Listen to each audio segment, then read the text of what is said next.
Hello, judge and opponent.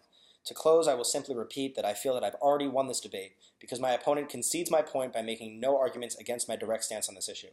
My opponent has still not responded to a single one of my foundational arguments and never makes a case for why the government does not have a moral obligation or why the government ought not to pay reparations to African Americans. Now, just quickly, my opponent begins a new, albeit misguided, argument against my proposed mortgage rate reduction in her rebuttal. Because you're not allowed to make new arguments in your rebuttal, I'd like for this to be thrown out. However, it completely misinterprets my point entirely, so I don't really think it matters.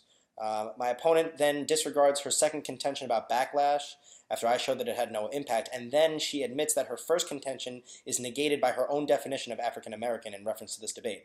So she made a new frame of reference of African American to mean African American descendants of slaves. Then she made an argument for how it would be hard to track down the descendants of slaves.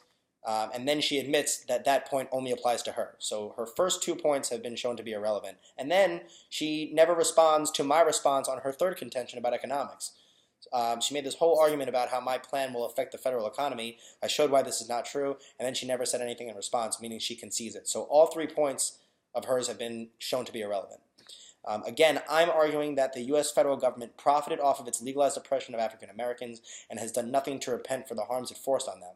This constitutes a moral obligation, and I proposed reduced mortgage rates as a very befitting way to repay this debt. My opponent's argument lacks cohesiveness, impact, and credibility due to her lack of real citations, and my argument is logical, qualified, and its impact is clear to see. And for these reasons, I think it's clear that you should vote for the proposition. Thank you very much.